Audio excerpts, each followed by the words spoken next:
آگے ارشاد ہوتا ہے کہ یہ جو تم خیال کرتے ہو ما لہذا الرسول یأکل الطعام ویمشی فی الاسواق، یہ کیسا رسول ہے؟ یأکل الطعام، کھانا کھاتا ہے، ویمشی فی الاسواق، بازاروں میں چلتا پھرتا ہے. یہ کام تو اس کے پاس ایک فرشتوں کی فوج ہونی چاہیے تھی، اس کو کرنا چاہیے تھا. یہ تمہارے غلط تصورات ہیں.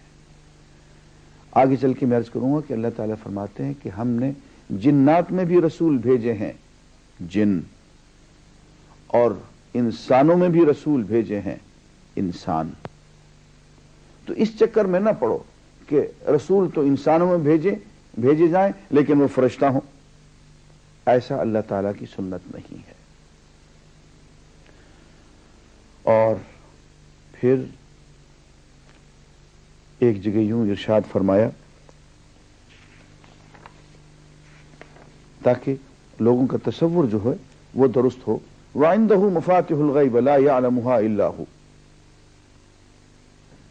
وَعِنْدَهُ، اس کے پاس ہیں مفاتح الغیب، غیب کی کنجیاں. لا يعلمها، نہیں جانتا ہے اس الا ہو، سوائے اس کے کوئی. وَيَعْلَمُ مَا فِي الْبَرِّ وَالْبَحْرِ، وہ جانتا ہے کہ سمندر میں کیا ہے اور خشکی میں کیا ہے. پھر آگے چل کے یوں کہتے ہیں کہ اے محمد صلی اللہ علیہ وسلم، ان سے پوچھو صحرا اور سمندر کی تاریکیوں میں کون تمہیں خطرات سے بچاتا ہے؟ کون ہے جس سے تم مصیبت کے وقت گڑ گڑا کر اور چپکے دعائیں مانگتے ہو؟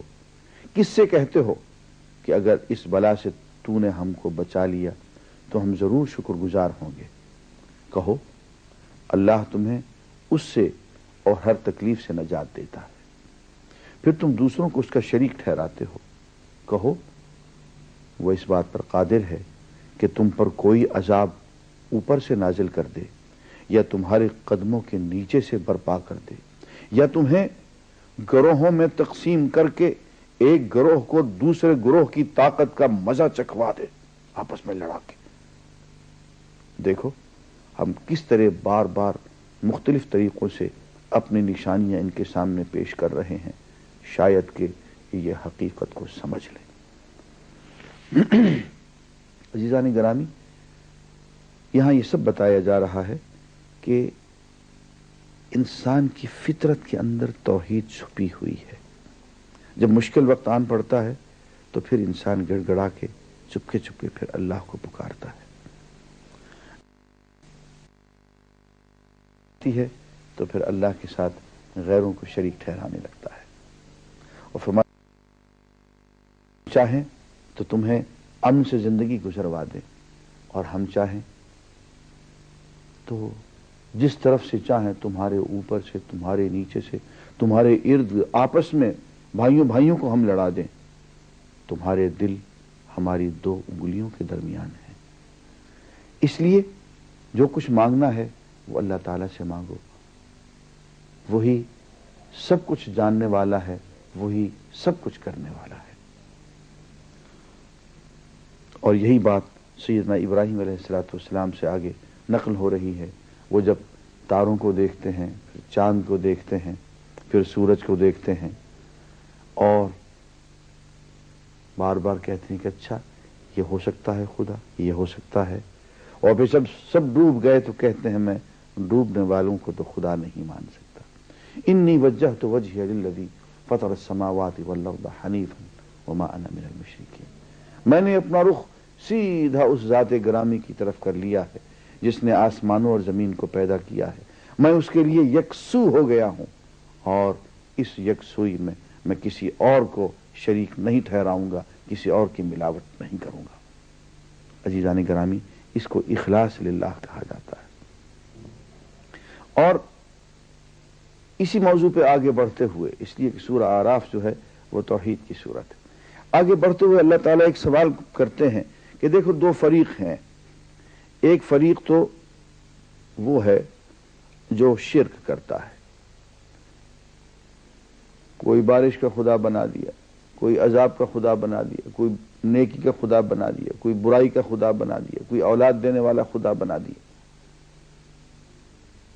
موحد وہ ہے جو یہ کہتا ہے کہ صرف ایک ہی ذات ہے جو عبادت کے لائق ہے، تمام اختیارات کی مالک وہی، ان القوت للہ جمیعا، قوت ساری کی ساری اللہ کے لیے ہے۔ تو فرمایا دو فریق ہیں، ایک فریق جو ہے وہ شرک کرتا ہے، ایک فریق وہ ہے جو توحید کا قائل ہے۔ تو پوچھتے ہیں فَأَيُّ الْفَرِيقَيْنِ أَحَقُّ بِالْأَمْنِ، ان دونوں فریقوں میں سے کون سا ہے جو امن کا حقدار ہے؟ تو فرماتے ہیں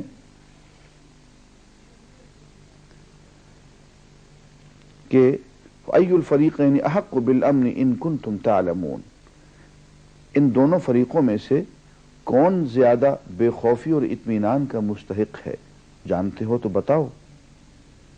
اور پھر خود ہی اللہ تعالیٰ بتاتے ہیں الذین آمنوا، وہ لوگ جو کہ ایمان لائے، ولم یلبسوا ایمانہم بظلم، اور انہوں نے اپنے ایمان کو کسی ظلم سے، شرک سے آلودہ نہیں کیا،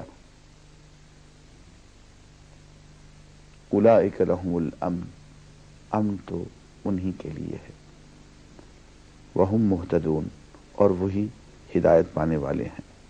قرآن مجید میں سلامتی اور امن جو ہے وہ دو اہم باتیں ہیں۔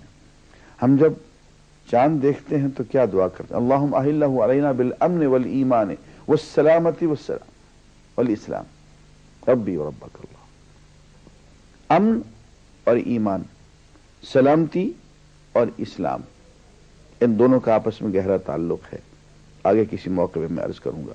لیکن یہاں یہ بات کہی جا رہی ہے کہ دو فریقوں میں سے امن، اطمینان، سعادت اس فریق کو ملے گی جو توحید پہ قائم ہوگا اور اس نے اپنی توحید کو ظلم کے ساتھ یعنی شرک کے ساتھ آلودہ نہیں کیا ہوگا۔ وآخر دعوانا الحمدللہ رب العالمین۔ اے اللہ پاک، پیارے نبی پاک کے صدقے میں ہمیں قرآن کریم پڑھنے، اس کو سمجھنے اور اس پر عمل کرنے کی توفیق عطا فرما۔ اے اللہ پاک، پاکستان کو اپنے حفظ و امان میں رکھ اور اس کی حفاظت فرما، اور ہمارے والدین، اہل و عیال اور تمام مسلمان مردوں اور عورتوں کو بخش دے، آمین ثم